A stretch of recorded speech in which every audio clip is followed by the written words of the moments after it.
Welcome back to COVID-19 vaccine Q&A with Dr. Heather Brown. I'm Heather Brown, and I'm super excited to answer the additional questions that you've all sent me since the last video. Let's go. One of the first questions I received was, if I was already vaccinated, should I get another shot as a booster shot? So the answer to this is no, because the vaccines that are currently on the market are effective against the Delta variant, and so you don't need to worry about getting a booster shot right now. How does the mRNA vaccine work? So to answer this question, I'm going to take a step back and appreciate how all of the cells in our bodies right now are pumping out loads of mRNA as we speak. So as you all know, our bodies are made up of billions and billions of cells. And all of those billions of cells contain DNA. That DNA is the blueprint for our bodies, right?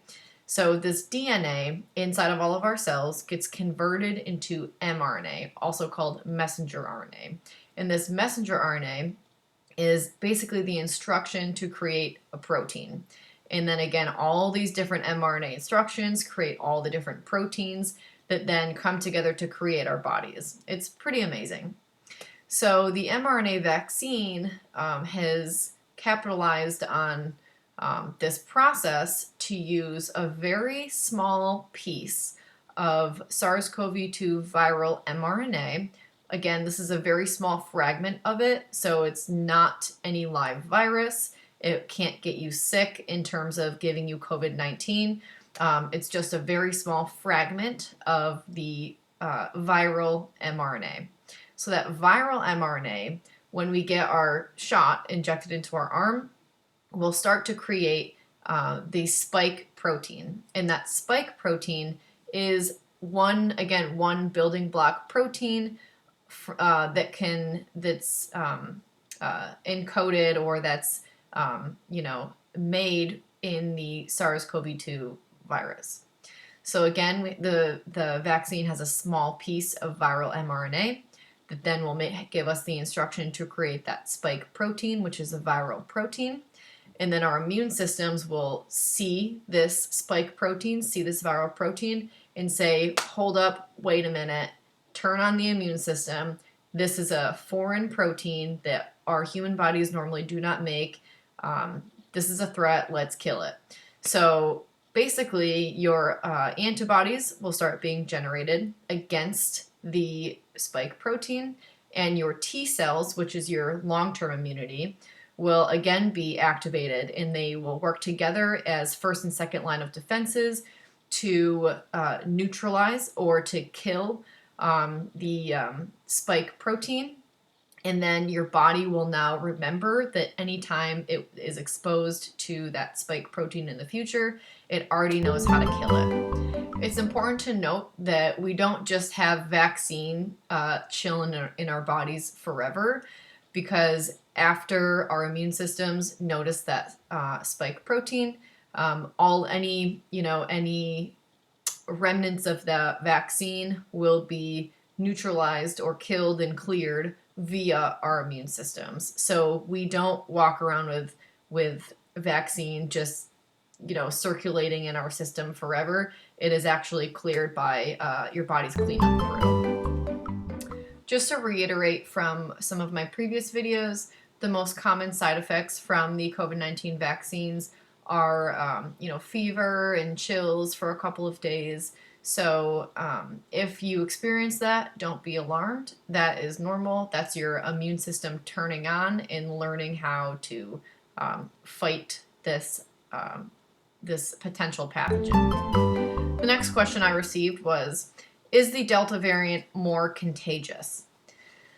So this is a loaded question. And really what the scientific data say is that we don't know.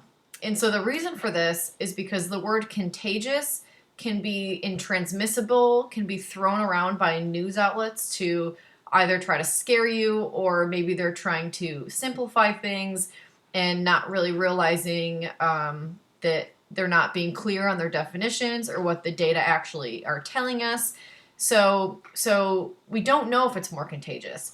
And this is because the same time that we're seeing the increase in people with COVID-19 cases with the Delta variant is simultaneous with the mask restrictions being lifted, the capacity limits being lifted, social distancing requirements being lifted. And so, of course, people are coming together more in indoors, confined spaces with a higher number of people. And it's impossible to remove that human behavior variable from the context of, oh, is the Delta variant specifically more contagious than the ancestral or the previous variants of SARS-CoV-2, the virus that causes COVID-19. So to say it's more contagious or more transmissible is a little bit irresponsible because, again, there's no way to uncouple the human behavior from the behavior of the virus within a specific population. Again, we are seeing increased cases in counties or areas of the country that have lower vaccination rates. And again, this is what we would expect for any disease, any virus to which there is a vaccine, where there's some people that are vaccinated, some people that are unvaccinated. And so again, I would be very cautious to say anything about it being more contagious because we don't know that. And you can't take away the human behavior aspect of this and predict how the virus might act if we were still distancing, masking, not being around each other, etc. So don't let the headlines scare you. Expanding a little bit on that previous answer, it is possible that the Delta variant of SARS-CoV-2, the virus that causes COVID-19, is more fit to replicate in humans. And so that means that it might be better at infecting and reproducing itself within a human host. But again, this doesn't tell you anything about contagiousness or transmissibility. But we think that this might be possible because some patients that are infected with the Delta variant are showing a higher RNA copy number. And again, as a reminder, that RNA is the blueprint for the SARS-CoV-2 virus. But again, just because we're seeing a higher RNA copy number in people infected with the Delta variant doesn't necessarily mean that it's more contagious. Another great question I received was, if I get the vaccine, can I still get COVID-19? And so I love this question because it lets us explore the differences between infection and disease. So infection, you can be infected with a virus every single day. Our bodies are infected with all sorts of pathogens, whether it's a bacteria, a virus, whatever, but we don't get a disease from it.